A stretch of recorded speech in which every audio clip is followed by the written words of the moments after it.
José comentou, pequenininho, né? Continuo. É uma alegria muito grande estar com vocês. Não me julgo palestrante, já inicio assim, porque gostei muito da maneira como ela me apresentou. Nós chegamos para um bate-papo, para trocarmos algumas ideias, conversarmos. Muito embora às vezes quem fale isso, fale sozinho, mas é melhor pensarmos que estamos conversando. Para quem está aqui isso é mais gostoso, mais tranquilo, mais gratificante.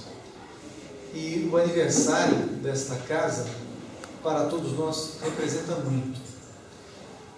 Primeiro pelo objetivo dela, pela forma com que nasceu, pelo compromisso assumido desde o início, que é fazer o bem, que é divulgar a doutrina espírita desta maneira que vocês conhecem, o Salão Azul que é da paz, que é do aprendizado, que é do estudo e que nos transmite a sensação do azul que nós queremos quando passarmos por lado de lá, não é verdade?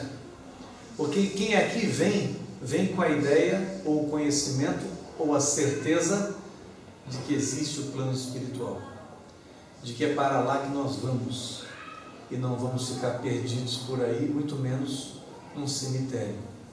O Formiga, meu pai, Euríclides Formiga, chamava cemitério de cidade dos quietinhos, até se tornar espírita, aí viu que não tinha nada de quietinho ali. Então, iniciamos trazendo para nós a importância da doutrina espírita em nossa vida.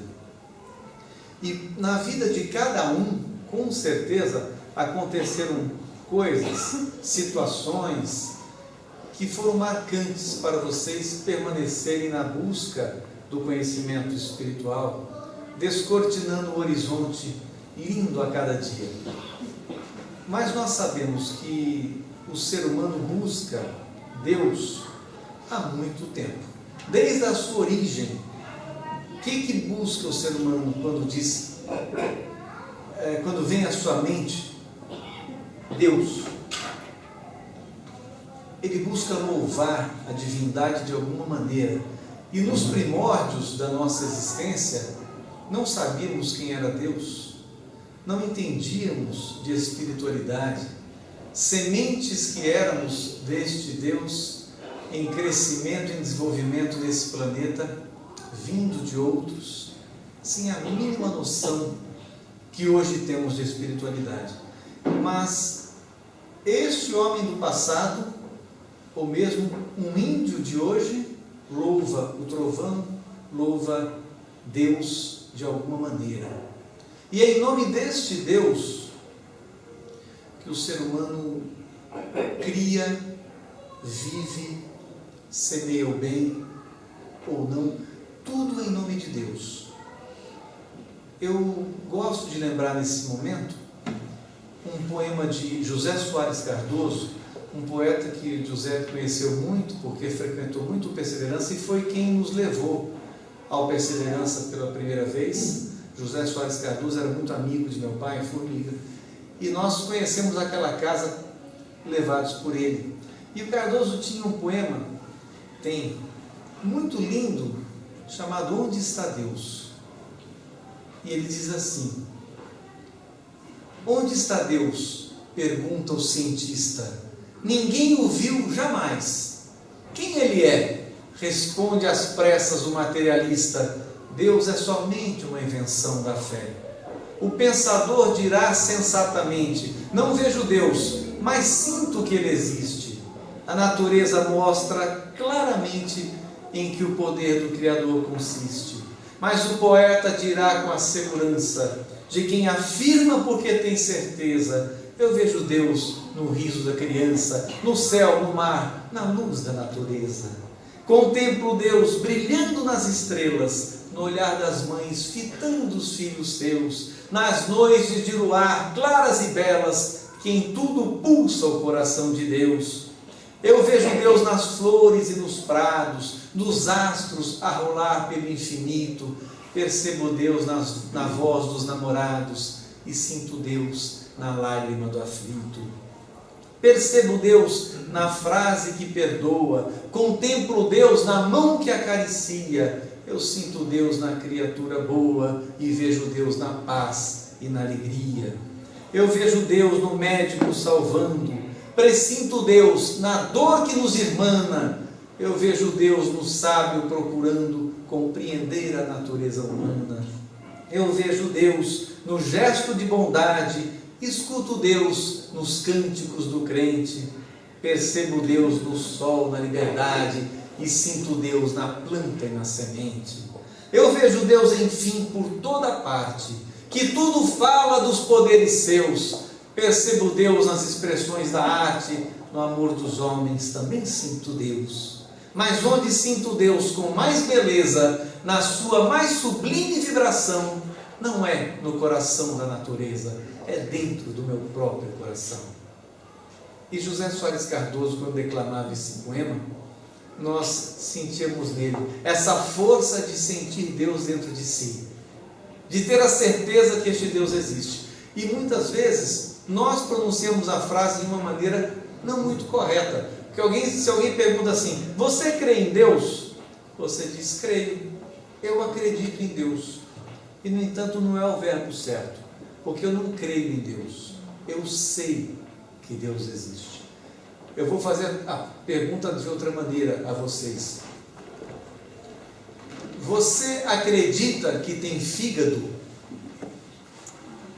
Você viu, né? Você acredita que tenha fígado ou você sabe que tem? Você acredita que tenha coração? Você sabe que ele existe. Você já viu o coração? Você acredita que tem nuca? Você sabe que tem a nuca e nunca olhou para a sua nuca. Um pesquisador pesquisando Deus, um ônibus quebrou, ele desceu, tinha uma criança olhando os pampas no Rio Grande do Sul. Ele aproveitou aquela situação e perguntou para a criança, o que você está olhando? O horizonte, que lindo. E quem fez esse horizonte? Ele disse, Deus. A criança respondeu. E ele aproveitou naquele momento e disse, e você pode me mostrar onde está Deus nesse horizonte? A criança olhou para o Senhor e disse assim, o Senhor pode me mostrar onde Ele não está? Na sua sabedoria. É por conta desse Deus que nos leva ao caminho da felicidade que buscamos, porque o homem vem para a terra para ser feliz, né? Esse é o pensamento dele. Ah, quero ser feliz, eu tenho direito de ser feliz. Você já não pensou assim? Tenho direito de ser feliz. Há livros do De Luca dizendo aí, não tenha medo de ser feliz, não é? O livro dele. Exatamente porque eu não quero ter medo de ser feliz. Aliás, vamos inverter e falar o positivo. Eu quero ter a satisfação, a alegria de poder dizer eu sou feliz. Busco a felicidade. E os filósofos vieram mostrando os caminhos da felicidade.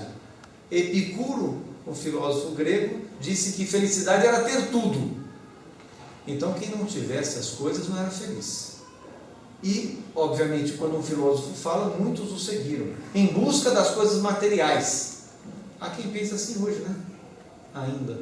Eu ouvi ontem, antes de ontem, um rapaz dizer que quem tem dinheiro pode tudo, quem não tem não pode nada. Ele disse assim, o homem que não tem dinheiro nesse planeta, nessa terra, ele não tem condição alguma. O homem que não pode, não tem dinheiro, não pode nada. Porque eu vi situações em que o dinheiro facilitou tudo. Esse é o pensamento de quem, embora espírita, está muito distante de entender espiritismo. De entender Kardec na sua proposta maravilhosa que foi trazer a doutrina do Cristo com os espíritos, esclarecendo-nos as parábolas e mostrando-nos o caminho muito mais esclarecedoramente do que antes. Muito bem. Alguns estão distantes, então, de compreender a proposta de Deus, quando colocou cada um de nós nesse universo, para que seguíssemos a trajetória de nossas vidas e para que nos desenvolvêssemos. Pessoas estão, algumas, perdidas com relação a isso. No entanto, creem em Deus, dizem-se espíritas, ou budistas, ou hindus, enfim, não importa a seita, mas ainda não encontraram o real objetivo. Não traçaram um real objetivo, não compreenderam que o homem não está aqui para uma viagem apenas. Como disse Teilhard de Chardin, nós não somos seres terrenos fazendo uma viagem espiritual. Nós somos seres espirituais fazendo uma viagemzinha terrena de cada vez. E se nós viajamos aqui, nós que temos o conhecimento das reencarnações, do conceito da reencarnação, e a doutrina espírita nos mostrou que através da reencarnação nós podemos evoluir, e nem sempre evoluímos, para nós a coisa fica mais clara. No entanto, gente, como espíritas, nós não podemos ser assim, fechar os nossos olhos para a situação do mundo. E não é dizendo, ou entendendo, ou querendo determinar que os outros não enxergam as coisas, que os outros não têm a verdade, que as outras religiões não sabem de nada, que nós é que sabemos. Estamos distantes de objetivar isso. Não é isso que nós queremos. Não é isso que a doutrina espírita nos mostrou. Não somos os sabedores da verdade. Nós não somos os únicos que sabem uma verdade, que é a nossa. Cada um tem a sua, não é? No entanto, nós presenciamos hoje, no contexto de hoje, guerras terríveis, como se toda guerra não fosse terrível, mas no ano 2000, quando supostamente já podemos dizer que temos tanto conhecimento da vida, todos conectados aqui, a maior parte tem um smartphone no bolso, com acesso à internet para ter qualquer informação, né, José? Muito bem. No entanto, ainda não compreendemos que somos todos irmãos, que não há separações para Deus de religiões. Nós que rotulamos aqui embaixo, eu digo aqui embaixo porque acima de nós há um plano superior, conhecedor de tudo, da nossa pequenez, da nossa ignorância, porque no momento em que aqui nós discutimos, ouvimos numa televisão, em qualquer dos canais, que a guerra entre Palestina e Israel continua, não é verdade?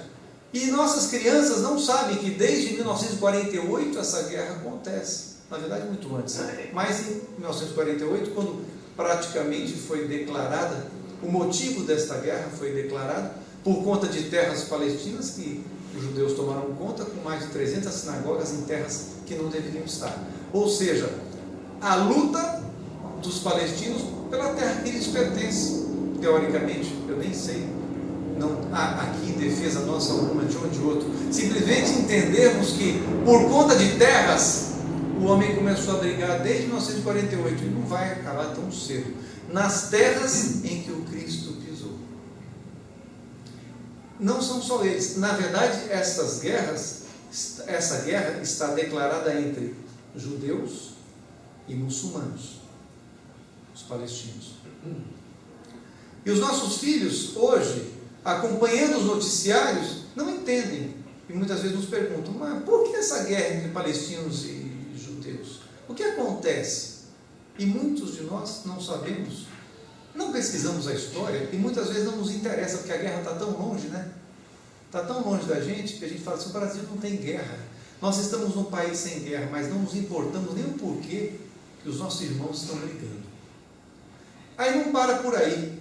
Na Índia e no Paquistão acontecem também algumas guerras, hindus e muçulmanos, por conta da Caxemira, uma região administrada pela China, pelo Paquistão e também, marquei, pela Índia.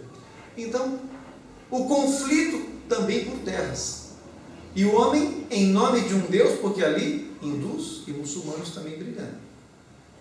Na verdade, o homem não briga por religião, ele luta por ideologias, ou seja, não é uma religião contra a outra, são ideologias se misturando com política, com sociologia, com interesses, com economia, com finanças, misturando com religião. Em 1924, uma guerra no México muito séria aconteceu com os católicos lutando pelo clero, pelas posses das terras mexicanas, enfim. As guerras sempre aconteceram ao nosso lado, enquanto não acontece dentro da nossa casa ou dentro do nosso país, debaixo do nariz, não, parece que não nos importamos com isso. Ou nem entendemos. A limpeza étnica que aconteceu na antiga Iugoslávia, nós tínhamos lá os bósnios, muçulmanos, os sérvios ortodoxos, lutando por uma limpeza étnica. Ou seja, que limpeza é essa? E os croatas católicos, que limpeza é essa? Limpar o quê? Se nenhum de nós aqui é puro assim, a ponto de dizer que alguém está sujando a sua etnia, sujando a sua raça. Nós somos uma mistura. O mundo é de todos nós, mas o homem ali declarou a guerra. Em Sri Lanka, a minoria tamil luta por autonomia do país. Budistas contra hindus. Autonomia do país, o interesse é outro. Interesses são financeiros, são políticos. Na Indonésia, Timor-Leste, ouvimos tanto, colônia portuguesa, lutando muçulmanos contra católicos. No Sudão, tudo isso aqui são dados recentes. O governo contra as populações do sul do Sudão, muçulmanos contra católicos. E atualmente, gente, que conflito você ouviu nessa semana sobre religião? Quem pode falar aqui? Só o que ouviu. Vocês ouviram algum conflito? Não? Vocês não viram nada de noticiário que denotasse algum conflito de religião esses dias? Um filme lançado por um diretor americano chamado A Inocência dos Muçulmanos. Eu não vi o filme, não posso falar, nenhum de vocês viu até agora. Mas causou o quê? No mundo inteiro uma revolta muito séria dos muçulmanos. Vocês viram isso na televisão. E por quê? Porque o filme fala da inocência deles e trata Maomé de uma maneira que eu não posso dizer aqui qual é, mas que para eles afetou a sua crença, afetou o seu pensamento, mexeu com o seu profeta. E eles estão dizendo o que na televisão a todo instante?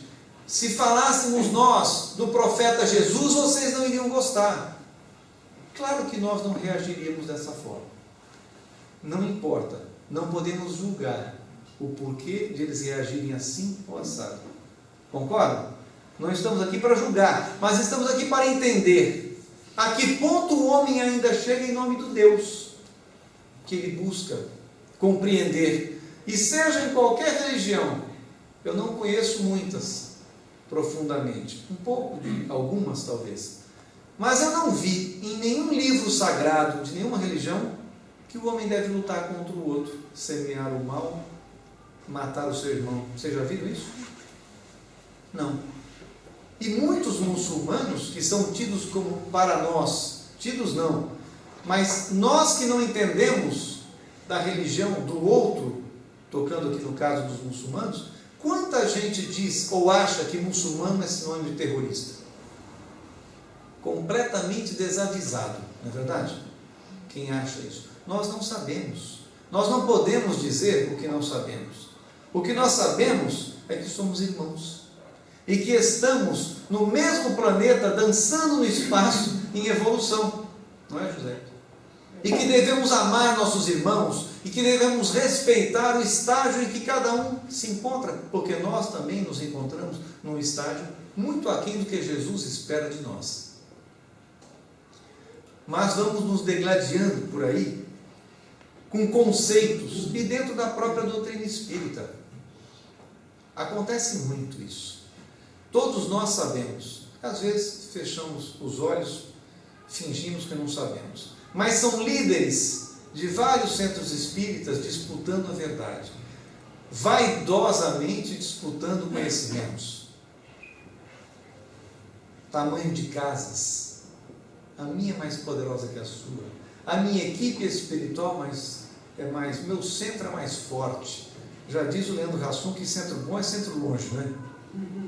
Quanto mais longe, melhor o centro. Nós entendemos que nós podemos avaliar, gente, o poder de uma casa pelo físico que nós vemos, pela parte física, estrutural.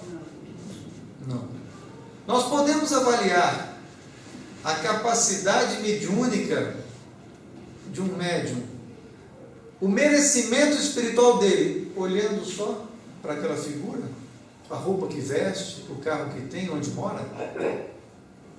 Não podemos. Como nós avaliamos o poder, vamos dizer assim, espiritual de um grande médium? Como nós avaliamos? Pelos resultados das suas ações, não é verdade? Porque, afinal de contas, não somos nós que concluímos isso. Foi Jesus que disse o quê? Que se conhece a árvore pelo fruto. Aquele que tem a boa intenção, o amor em seu coração, e planta o bem, colhe o bem.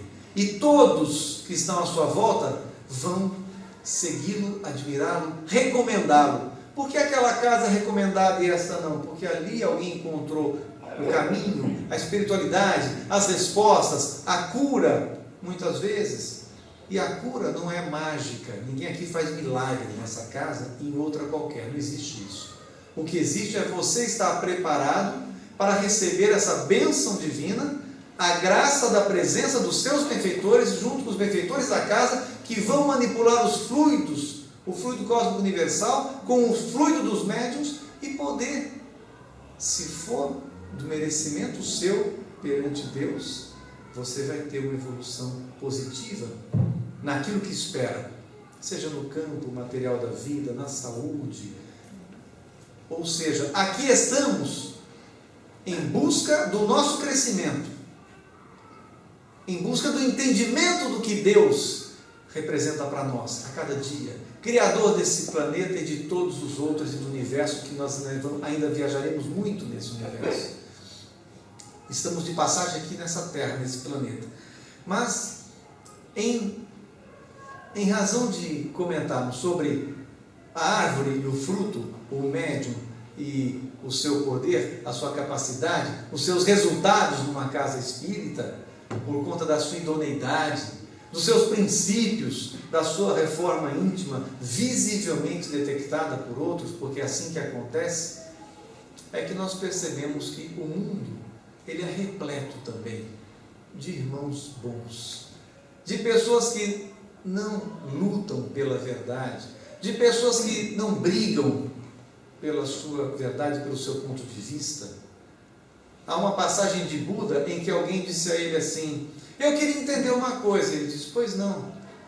Por que, como que o Senhor consegue viver com tamanha paz?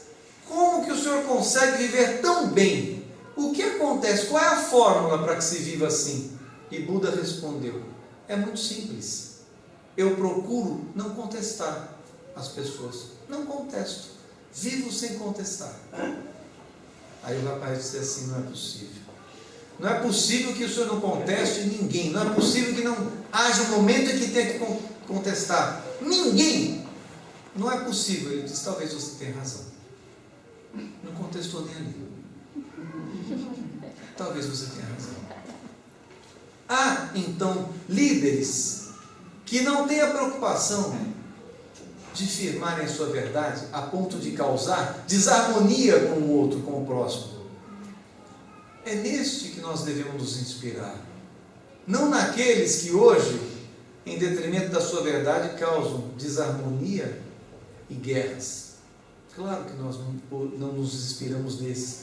Devemos compreender sim o estágio em que se encontram e lutar por uma coisa, que é o nosso, essa está dentro do nosso coração, que é a união dos credos e das raças.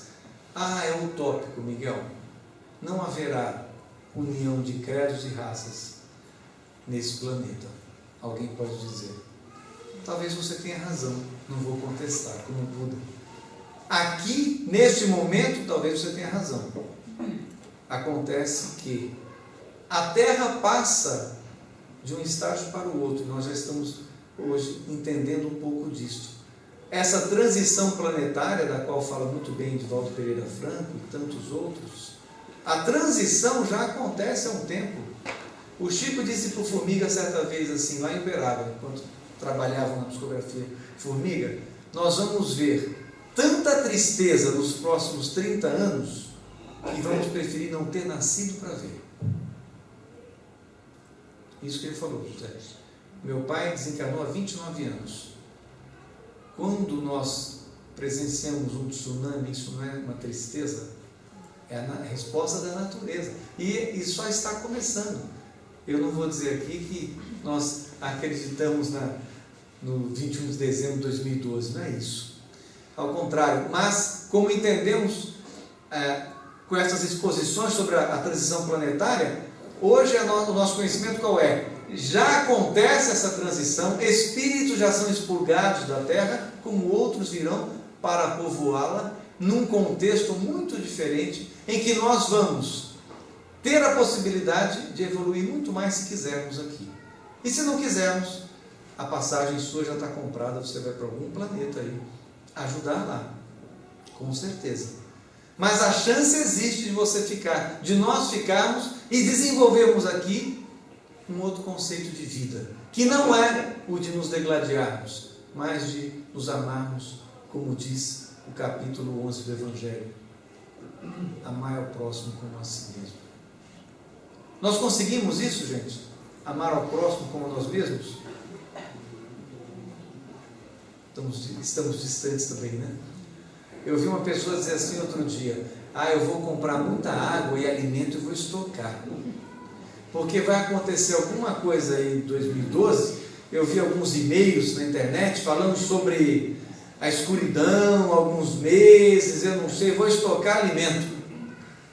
Como se o seu poder aquisitivo de estocar um pouco de água e alimentos por alguns meses, por mais que você tenha dinheiro para fazê-lo, será que Deus iria privilegiar você porque você tem dinheiro?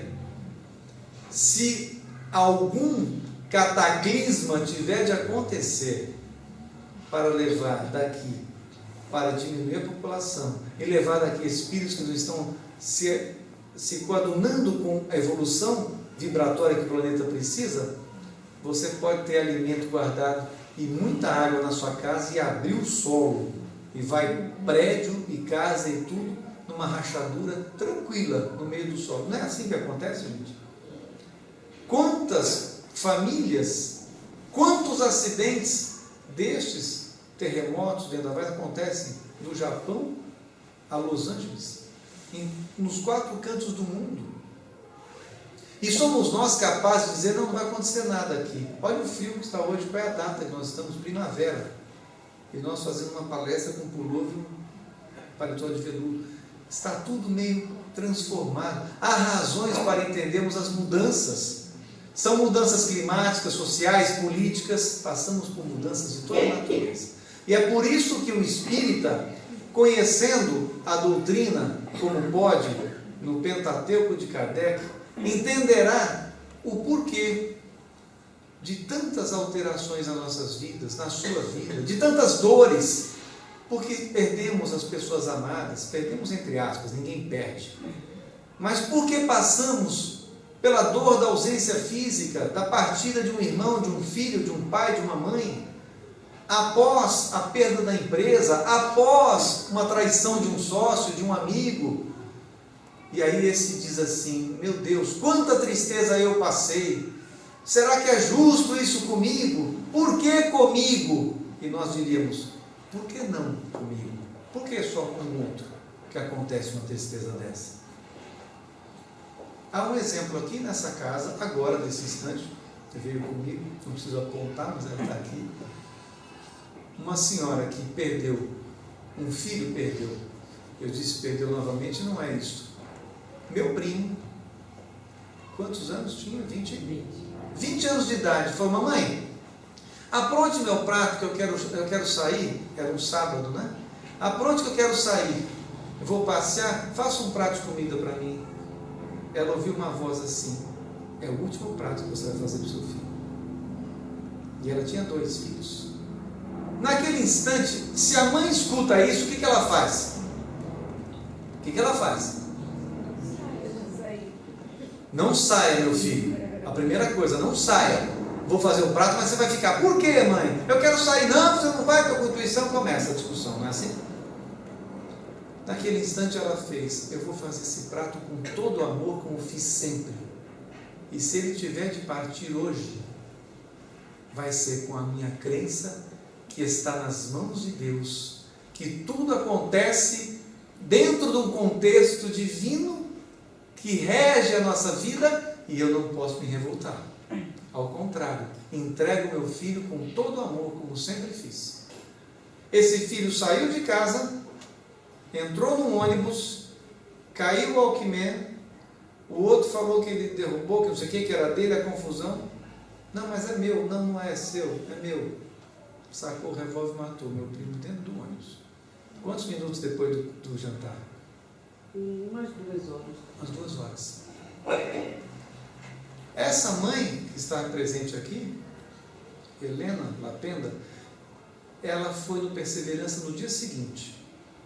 Minha prima sabia que nós psicografávamos, meu irmão, Quito Formiga, eu, e ela queria uma notícia, só que ela chegou alegre lá. E foi quase criticada por todas as mães que frequentam a reunião das mães, no último sábado de cada mês de Perseverança, porque ela não podia estar alegre. Que coisa era aquela que ela estava alegre? Perdeu um filho ontem e podia estar alegre? Eu pergunto, por que não?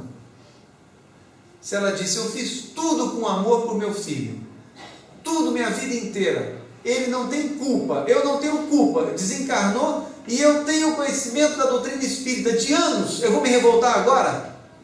A minha chance de demonstrar a estabilidade que a doutrina me dá é nesse momento, foi o que ela disse.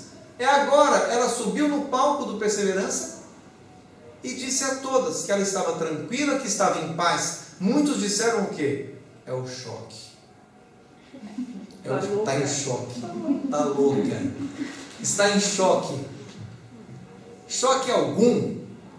Está louca até hoje, né, Helena? Estou louca até hoje, graças a Deus. Recebeu mensagem do filho com 10 dias de desencarnado. Raríssimo isso.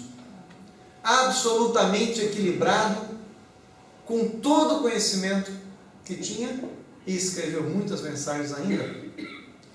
É claro que você não pode sair por aí dizendo, qualquer um com 10 dias vai escrever. Não, não é assim. É necessário um contexto que suporte isso. A aceitação da mãe, a aceitação do filho, equilíbrio dos médiuns, ou seja, tudo o que aconteceu, nada contra o desencarne que estava programado, que estava pronto para acontecer, tudo dentro do contexto. E aí eu digo, nós aumentamos o nosso sofrimento ou não? Nós que aumentamos. Porque, como vocês sabem, a dor é necessária, o sofrimento é opcional. Quando eu digo isso, às vezes a mãe que está lá em busca da mensagem de um filho, desesperada, encontra outra calma. Nós não conseguimos, só porque somos médiuns, tirar a dor do coração de alguém. Não existe isso. Divaldo tanto explica. A mensagem é um caminho para você que já está preparado. Não adianta pensar que uma mensagem psicografada vai convencer alguém. Não convence ninguém. Porque se a pessoa não quer crer, eu já ouvi de muitos razões para aqueles 10 nomes que eu citei numa entrevista ou que vieram numa mensagem. Ele captou do meu pensamento. Eu pensei em todos esses na hora da mensagem. Tá bom. Se alguém não quer crer, não vai. E quem está preparado para compreender o que a doutrina pode fazer por você, esse está pronto. A doutrina espírita, ela é a luz do nosso caminho. Ela esclarece, ela mostra, ela deixa tudo iluminado. Agora, se você fechar os olhos, num ambiente iluminado, você não vai ver nada. Nós nos comportamos assim muitas vezes. Fechamos os olhos no ambiente iluminado. E estamos em busca de Deus e das explicações. E basta haver uma discussão para nós entrarmos nessa discussão com a nossa verdade, com o nosso conhecimento espírita, com o nosso pouco conhecimento, que às vezes agrega nada, mas discussão nós gostamos, né? Quando se fala de médiuns, de casas espíritas, de assuntos polêmicos, como política, nós entramos, não porque entendemos, mas para jogar a sementinha da discussão, porque é bom, né, às vezes, coisa calorosa. Eu ouvi na CBN hoje aquela Viviane, que sempre dá o seu comentário, dizer o quanto ela gosta de polêmica. Eu achei tão interessante. A polêmica é saudável, é a polêmica que nos leva a compreender alguma coisa, a buscarmos conhecimento. Mas polêmica por polêmica, de coisa infundada, que apenas joga lenha na fogueira, não é essa que é saudável. A polêmica saudável é aquela que faz você abrir o livro dos Espíritos e entender por que o egoísmo é o maior de todos os males. Por que eu ouvi isso? Na pergunta, acho que 913, eu não sei, mas por que eu ouvi isso? Porque o egoísmo é a origem de todos os males. Eu quero entender por quê. E aí nós vamos falar de egoísmo, vamos entender os males que surgem dele, e vamos entender, nesse momento, a importância da colaboração dos Espíritos naquela hora. Lá com Kardec. Tantos médiuns pesquisados, para nós termos hoje a certeza do seguinte: a doutrina espírita vem como premissa dizer-nos que uma verdade espiritual só é verdade quando aquele fato aconteceu muitas vezes em regiões diferentes, com médiuns diferentes. Não é assim? Vocês estudam? Vocês não viram isso no Evangelho? Por que podemos crer nas mensagens dos Espíritos esclarecedoras através de Kardec, ou seja, do que ele compilou? Porque não foi de um médium só. Não foi do Zé da Silva, nem do outro ali, do João. Foram centenas de médiums que receberam mensagens idênticas falando a mesma coisa. Kardec compilou. Por isso, nós podemos hoje dizer que a doutrina nos apresenta um caminho esclarecedor. A terceira revelação, aquela que veio anunciada por Jesus e que faria deste momento do mundo um momento diferente para nós. Agora eu digo, vivemos um momento diferenciado. Qual é o momento diferenciado? Por quê? Porque quem quer se esclarecer tem um caminho. Não vamos, neste instante, dar ouvidos a informações que não têm fundamento. Você tem inteligência. É para isso que deve usá-la. Ponderar, ouvir, questionar. A doutrina espírita nos permite isso. Há doutrinas que não permitem. Você se sente aqui, escute, é assim, acabou. Não é isso? A doutrina espírita não é assim. Ela permite que você pergunte, conteste, por quanto tempo quiser. Haverá um momento em que as suas contestações terão respostas. Se não foi hoje, será amanhã ou daqui a algum tempo. Quando a sua maturidade for suficiente para entender as mensagens em mais de 420 livros do Chico, 250 do Divaldo e outros por aí, bem incríveis, de médiuns muito sérios. Portanto, até este assunto é importante, né, dentro da doutrina. Eu vou ler este livro. Que livro é esse? Não sei o médium, não sei onde ele mora, não sei o que ele fez, não sei, não, mas gostei da capa, é bonita. Olha aqui, romance lindo, sem referência alguma. Eu não creio que o Giuseppe deixe entrar um livro aqui que ele não tenha pesquisado, olhado as suas referências, concorda? Olhado o seu fundamento, porque se for assim, qualquer um que quiser publicar um livro hoje, já não há mais Chico Xavier aqui em vida na Terra para nós levarmos o livro para ele aprovar ou não, porque era assim. Todos os livros de Eurípides Formiga o Chico viu, e de muitos médiuns que eu conheço, médium algum publicava sem Chico Xavier endossar, porque senão era ousadia demais. Mas na ausência de Chico, andam alguns fazendo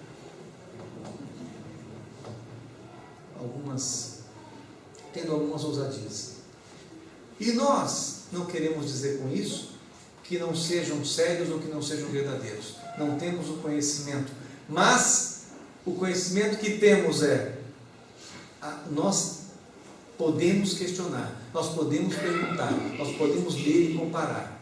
A doutrina espírita nos permite isso. E estamos, gente, aqui para compreender a dor pela qual passamos. É isto que é vantajoso nesse momento diferenciado nosso.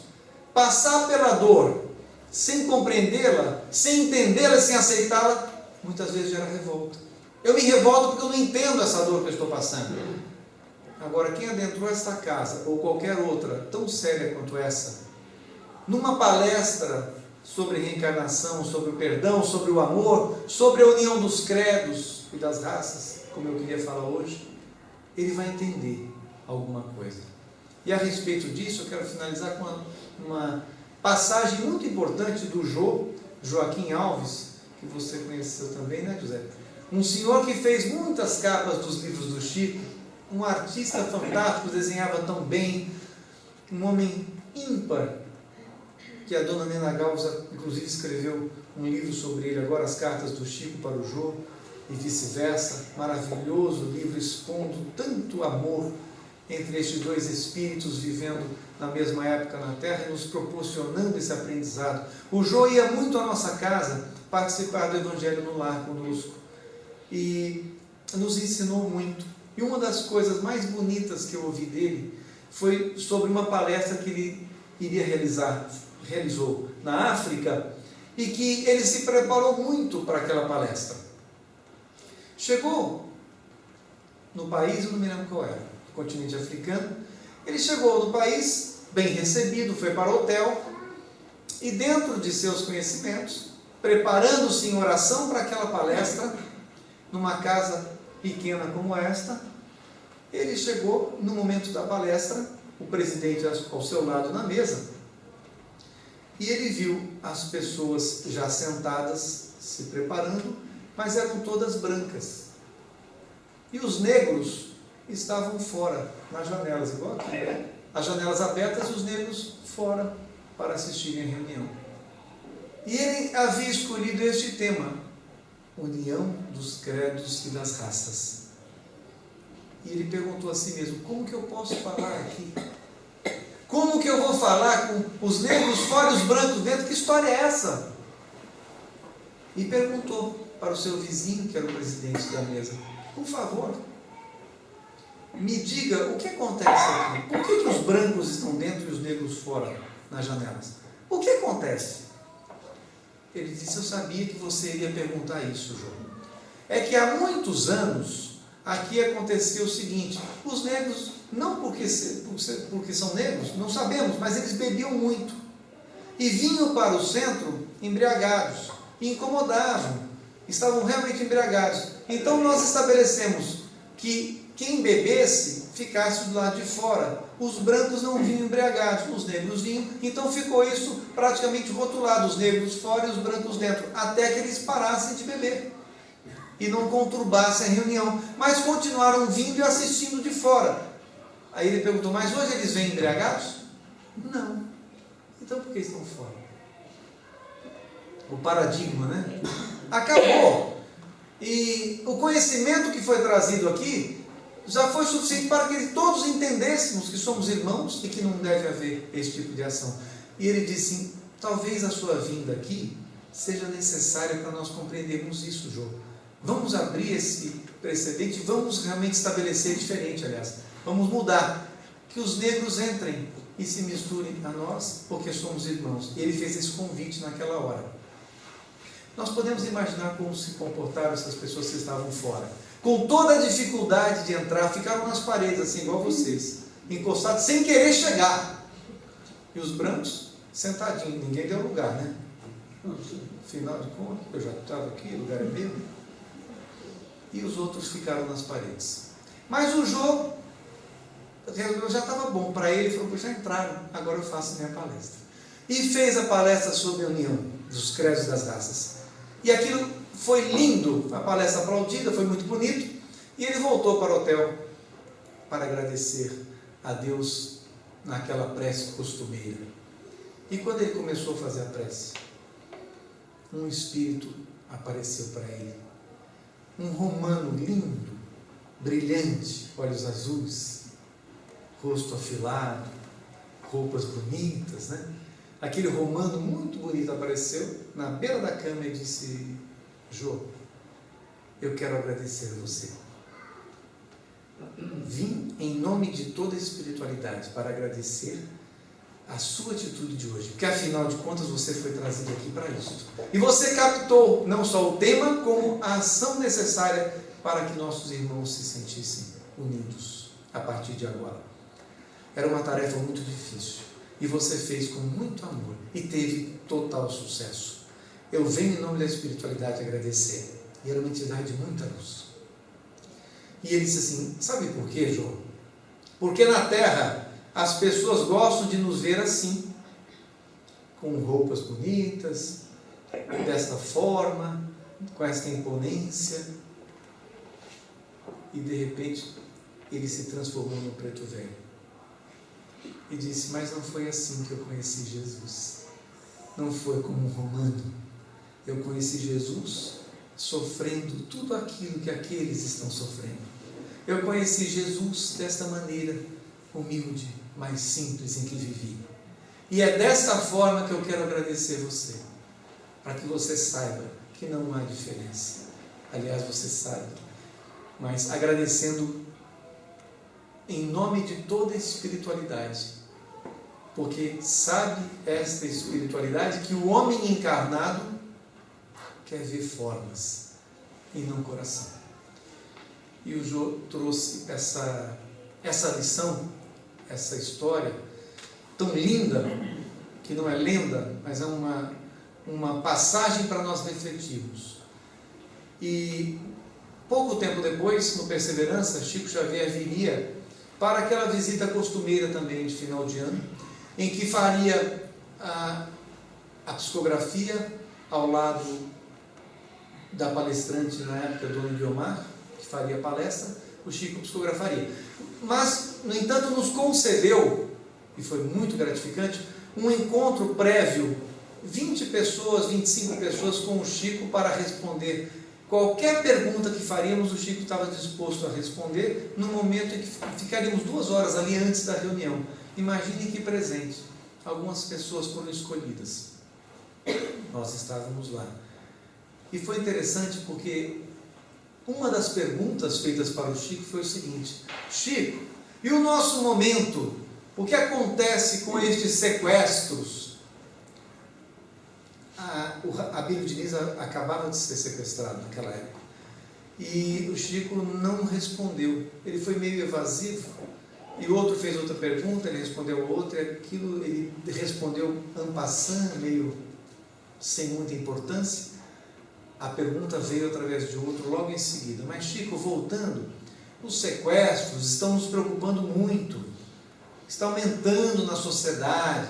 Chico respondeu por cima, até que veio a terceira vez a pergunta, a abordagem. Aí ele foi bem incisivo, disse: vocês estão muito preocupados com o sequestro. E todos estamos. Pois é, eu não sei por que vocês estão tão preocupados com este sequestro que vocês estão ouvindo. Porque o maior sequestro de todos os tempos da humanidade fomos nós que fizemos. Todos ficaram espantados. Qual seria esse sequestro, gente? Sequestramos, disse o Chico, 4 milhões de negros da África, pusemos nos navios e trouxemos para o Brasil. Vocês podem imaginar o que sofreram essas pessoas nos porões de navios para servirem aos brancos que os sequestraram? Palavras do Chico. Só haverá resgate deste sequestro quando não houver mais, inclusive, separação entre umbanda e kardecismo. Palavras do Chico. Porque nós ainda separamos aqui. Mas o dia em que espiritismo, espiritualidade for uma só e estamos distantes, haveremos resgatar esse sequestro. Palavras dele. Ou seja, nós ainda estamos distantes de entender, inclusive, conceitos como esse, vindos, semeados pelo próprio Francisco Cândido Xavier, no entendimento muito mais profundo de espiritualidade e de nossas ações, parcas ações na Terra, sequestrando pessoas, separando famílias, como se nada fosse acontecer depois, né? Como se os negros escravos servissem aos senhores de engenho e por aí ficasse. Os senhores de engenho os resgatassem, porque são os maus da história, e o restante não. E os cúmplices? Quantos são cúmplices nessa história, nesse contexto todo? Nós somos, como diz Pietro Baldi, gente, uma massa de dores na Terra. Nós somos ainda uma massa de dores. Então, para finalizarmos o nosso assunto de hoje, Por que união de credos e raças eu queria falar? Por que o entendimento desse contexto? Porque enquanto nós não entendermos que somos irmãos e que devemos nos amar e nos respeitar, nós não conseguiremos romper com essa massa de dores que somos. Porque se eu leso o Giuseppe comercialmente, ele tem uma casa para vender. Exemplo só. Aí passa por uma dificuldade na família, alguém doente, ele tem que vender a casa, eu sei disso, a casa vale 100, eu chego lá e falo assim, é o seguinte, eu dou 50 para você. Não, mas eu dou 50, o dinheiro está aqui, ó. E ele com a dor, ai meu Deus, tá bom, vai. Eu fiz algo bom? É um excelente negócio para muita gente, né? Comprei uma casa barata. Eu lesei alguém. Eu não fui inteligente comercialmente. Inteligente é quando dois ganham, né? Eu lesei. Eu posso pedir um desconto. Me dá 10% na sua casa. Eu tenho 50 aqui. Parcela uns 40 para mim, José. Beleza, ótimo. Mas quando eu leso, de alguma forma, o universo vai fazer com que eu pague essa diferença. Que ele sofreu tantos anos para conquistar aquilo. Nós não entendemos isso ainda. Por isso, Pietro Baldi dizia, a dor tem 3 fases. Compreender a razão, aceitá-la e passar por ela resignadamente. Eu entendo porque sofri essa dor, eu aceito essa dor, e a terceira é não gerar mais dores. Quando eu não gerar mais, não vou precisar resgatar. O Espiritismo nos explica isso, gente. Se eu gero dores nesta vida, eu vou resgatar aqui ou noutra. Porque às vezes as pessoas dizem assim para mim, eu não gosto muito de Espiritismo. Eu digo, por quê? Porque assim, nesta vida eu pago a outra, na outra eu pago essa, na outra eu pago aquela. E quando é que eu tenho lucro? Eu estou pagando sempre? Vocês explicam tudo muito fácil, disse essa pessoa para mim uma vez. Vocês perguntam muito fácil. Você hoje está pagando o que fez na outra, então eu posso fazer o que eu quiser, porque eu só vou pagar lá na frente. Não é bem assim, né, gente? Não é bem assim. Você paga aqui mesmo. E não existe só o pagar e ter lucro. Não é isso. É evolução. É compreensão das razões pelas quais nós queremos evoluir e agirmos diferente. É essa a razão, é esse o objetivo. Nós nos amarmos e nos sentirmos mais próximos de Jesus, realmente. Quero agradecer a vocês cantando uma música que alguém trouxe por lá. Acho que para esse momento eu reservei uma canção que se chama Como é Bom, porque no momento de dor que tive na vida, não eram dores muito sérias não, viu? Mas todo jovem adolescente que eu era, eu vou explicar, não precisa pensar, naquele momento de separação de família, namorada, alguma coisa assim, acha que é a dor maior do mundo, aí sofre. E eu caminhava para a escola de agronomia em Lavras, eu caminhava 4 quilômetros pensando nessas dores, nas dificuldades que eu passava, eu nenhumas, né? Mas para mim eram dores grandes naquele momento, quando de repente uma intuição veio assim, será que você só está observando as dores e as alegrias? E o que é bom? Como é bom isso, como é bom aquilo? Eu falei, meu Deus, comecei a pensar, na hora tirei um papel da minha pasta, eu comecei a escrever uma música que virou um hino para nós. Eu sou compositor de uma música só, tem mais de 100, mas ninguém canta nenhuma delas, é só essa. Se chama Como é Bom.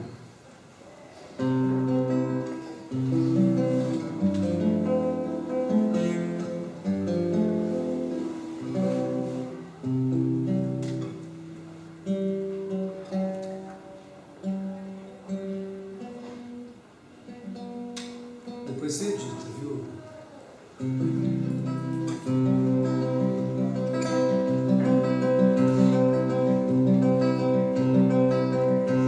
Como é bom ter a resposta para essa dor que te acompanha. Como é bom saber perder, sem ter ódio de quem ganha. Como é bom oferecer sempre um sorriso de alegria. Como é bom sempre poder acreditar num novo dia. Como é bom a gente crer no poder da natureza. Como é bom agradecer que seja um pão em nossa mesa. Como é bom poder sentir a ternura de um abraço. Como é bom depois de errar corrigisse passo a passo. Como é bom ter sempre as mãos bem dispostas a servir. Como é bom após a queda levantar-se para seguir. Como é bom entardecer o cheirinho do jasmim. Como é bom olhar no que é belo e não ruim. Como é bom a gente ter uma palavra de carinho. Como é bom acreditar que nunca se está sozinho. Como é bom uma saudade das pessoas mais queridas. Isso basta pra dizer. Como é bom amar a vida. Como é bom ver nascer a esperança no caminho. Como é bom ver que a flor não é feita só de espinhos. Como é bom ver que a noite é iluminada por estrelas. Como é bom agradecer porque nós podemos vê-las. Como é bom a gente ver o amor predominar. Como é bom hoje saber quem chorou pode cantar. Como é bom fechar os olhos e entender que nossa vida é uma pedra preciosa que não deve ser vendida. Como é bom, como é bom, como é bom.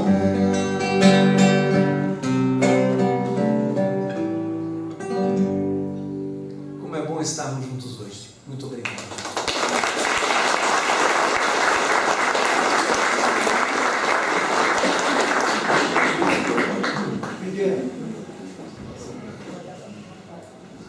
Teu pai, o meu amigo Formiga, o Chiquinho também está aqui.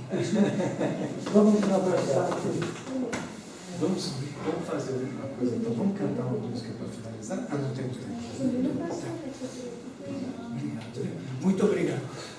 Eu estou eternamente grato ao meu amigo Formiga, que apesar de toda a sua cultura, que ele era muito culto, era poeta, tinha mais de 20 livros, né, de poesias. Ele foi meu amigo, ele me aceitou como amigo, por isso. Está até aqui. É muito tempo ele veio, e hoje veio ele e o Chico, estão aqui com a gente. Por isso, eu sou eternamente grato. Obrigado, beijo. Eu só queria dar um recadinho agora. Domingo nós temos eleições da diretoria executiva. Pouco fui falado, tem um aviso lá fora, saiu no jornal, tudo, mas gostaria que todo mundo participasse, né? Isso é bom, a gente trocar ideias, se é possível trocar também de pessoas, porque nós já há muito tempo que estamos aqui. Tá? É mais um recadinho. Uns 2 meses atrás eu pedi, porque estava faltando alimentos, né? Estamos na mesma situação agora. Obrigado, gente.